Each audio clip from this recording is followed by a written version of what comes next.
ভালো একটা বিদেশে ভালো একটা জব করুক, এটি আমার ইচ্ছা ছিল। আমাদের এই ছেলে দুইটাকে আনার ব্যবস্থা করে দেন। রাত্রে খাওয়া দাওয়া করে শোয়ার পরে হঠাৎ করে ছেলে এই রুমে যাইয়া দরজার সামনে গিয়ে চিৎকার দিছে, আব্বাকে ডাক দিছে। আমি ফালদা উঠে গেছি। উঠে যাওয়ার পরে শরীর তলতে বাড়ানোর আমার ধরাই ধরে বলছে, আমার সব শেষ। আমি বললাম যে কি হয়েছে? কয় আমার ছেলে দুটাকে বাইরে ফেলেছে সৌদি গ্রামের যে বাহারের মাধ্যমে ঘটনাটা হয়েছে। তখন আমি অবাক হয়ে গেছি, হ্যাঁ এটা কি কয়। কালকে কথা কইছি, দেখা হয়েছে, নাতিরা আমার সান্ত্বনা দিছে, বিভিন্ন কথা কইছি, উপদেশ দিছে। আজকে শুনি সব তাদেরকে মেরে ফেলাইছে। এখন এটি কি হয়, কি করতে পারবো তারা? এই অবস্থার মধ্যে আছি। সরকারের কাছে আমরা সুষ্ঠু, যারা এই অপরাধী দোষী তাদের যেন ফাঁসি হয় এই আশা করি, এবং এরপরে যেন কারো মা বাবার মনে কষ্ট না আসে, বুক খালি না হয়, সুষ্ঠু বিচারের মাধ্যমে যেন এটা সমাধান হয়। এই বিষয়ে কমপ্লিট করছে আমার বড় ছেলেটা ভালো একটা বিদেশে ভালো একটা জব করুক, এটি আমার ইচ্ছা ছিল। তো এই লোকটা আমার পিছনে লাগার পরে থেকে আরেকটা লোকের মাধ্যমে, নুরুল্লাহ নামে একটা লোক, আমার বাড়ি নোয়াখালী, আর এই কি বাহা সাপ, ওরা আমার ছেলে এবং আমার জীবন দুর্বিষহ করে ফেলছে। ওরা যে সমস্ত কথাবার্তা বলতেছে, আমি কালকে রাত্রে টিভি চ্যানেলে দেখলাম যে ও বলতেছে যে আমি নাকি ওনারে হয়রানি করতে পারবো, আমরা এরকম ওনারা কিছু করতে পারবো না। মানে সে কত বড় ঊর্ধ্বতন লোক, সে কত বড় মানে সে মানুষের কত প্রকার সিন্ডিকেটের সাথে চলাফেরা করে। সে আমারে একটা জিনিস দিয়ে দিছে, সে এটার ভিতরে কি আছে সেটাও দেখায় নাই। বলছে তুমি যদি এটা না নেও তাহলে তোমার ছেলে পেলে তো আমার কাছে আছে। আমার ট্র্যাপ করছে সে, আমি বাধ্য হয়েছি সে জিনিসটা আনার জন্য, এবং ইমিগ্রেশন সেটা রাইখা দিছে। আজকে আমার বাপের এসে গাড়িতে উঠে নিয়ে চলে যায়, আমার এলাকার লোকজন নাইলে হয়তো আমার আব্বারে মেরে ফেলিত। সে এটা না পারার পরে সে বলে গেছে যে তোর ছেলেরা কিভাবে সৌদি আরবে থাকে আর কিভাবে ভালো চাকরি করাস তুই, আমার আনতে সরাই নিয়া আমি এটা দেখতেছি। এটা আমার প্রতিবেশী ছিল, এরপর আশেপাশের লোক ছিল, সবার সামনে কথা বলে গেছে। সোনার পুতুলা পড়াশোনা করে কত বড় হয়েছে, কেউ করতে পারবো না, খারাপ রেকর্ড করছে, তারা প্রতারণা করে লয়ে গেছে গা।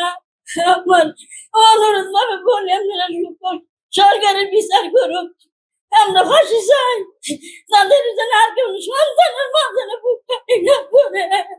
আপনার কথা পরে অনুরোধ রইল। আমি আর কি করবো, এমন সোনার সংসারকে আপনি ধ্বংস করে দিছে যে কোনো মুহূর্তে তাদের উপরে হামলা হইতে পারে, আরো কিছু করতে পারে, এগুলি যেন না করতে পারে। বাংলাদেশে কোনো মা বাবার বাড়িতে যেন এমন হামলা না দিতে পারে, এই চিন্তাটা আপনারা করবেন, সূক্ষ্ম বিচারটা করবেন। আমাদের তো চাওয়ার কিছু নাই, এই কোনো টাকার বিনিময়ে কি আমাদের এই ছেলেগুলো আমরা ফেরত পাবো?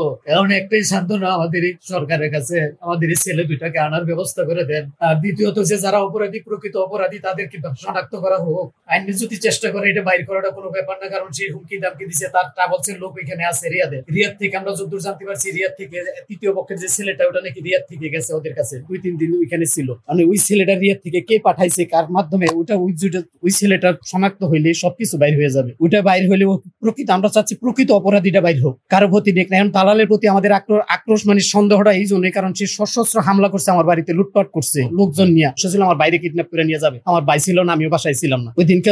আইনের আশ্রয় যদি নাম নিতাম, হয়তো আমার বাবারে পাইতাম না, আমার বাবারে হয়তো এরা খুন করে ফেলাইতো। আইনের সহায়তায় আমার বাবারে উদ্ধার করা হয়েছিল ওই দিনকে। এখন এর পরিপ্রেক্ষিতে না পাইলে আমার ছেলে দুটো ওই দিনই হুমকি দেওয়া যায়, তোর ছেলেরা কিভাবে বিদেশে থাকে আমরা দেখবো। এই 9 দিন পরে, এই কয়দিন পরেই আমার এই যে 2 দিন আগে আমার ছেলে দুটো এইভাবে নৃশংসভাবে হত্যা করা হলো।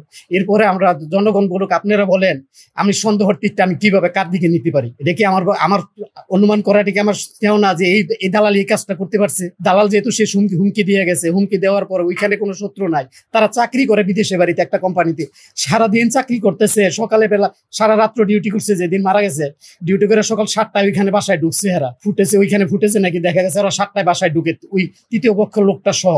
3 ঘন্টা পর ওই ছেলেটা ব্যাগ নিয়ে বাইর হয়ে যায়, ওরা বাইর হয় না, রুম তালা দেওয়া থাকে। 5-7 ঘন্টা পরে রুমের দরজার নিচ দিয়ে যখন ব্লাড বাইর হয়, বাড়ির মালিক ছিল, ওই বাড়ির মালিক তখন যে লোকটা বাসা ভাড়া করে দিছে বাঙালি, এরে খবর দেয়। সে খবর দিলে সে আইসা দেখে যে সৌদি আরবের ব্যাপার, সে পুলিশের স্বর্ণপন্ন হয়। আমরা তো জানি না, আমরা আমাদের যেভাবে জানানো হয়েছে আমরা খবর পাচ্ছি এইভাবে। তো ওইখান থেকে আসছে পুলিশ, আইসা নাকি দরজা ভাঙ্গিয়া তাদের বিভৎস মৃত্যুর চেহারা বাইর করা হয়। এখন পর্যন্ত আমরা ছেলেদের কোনো ছবি পাই নাই, কোনো ফুটেজ পাই নাই। মোবাইলের মাধ্যমে জানতে পারছি, খালি অডিও কল দিতেছে, ভিডিও কলও দিতে পারে না, কোনো ফুটেজও পাই নাই ছেলেগুলো কি অবস্থায়। জানতে পারছি লাস্ট মুভমেন্ট আমরা জানতে পারছি ছেলে 2টাকে পুলিশ নিয়ে গেছে, হসপিটালে নিয়ে গেছে, এখন মর্গে রাখছে।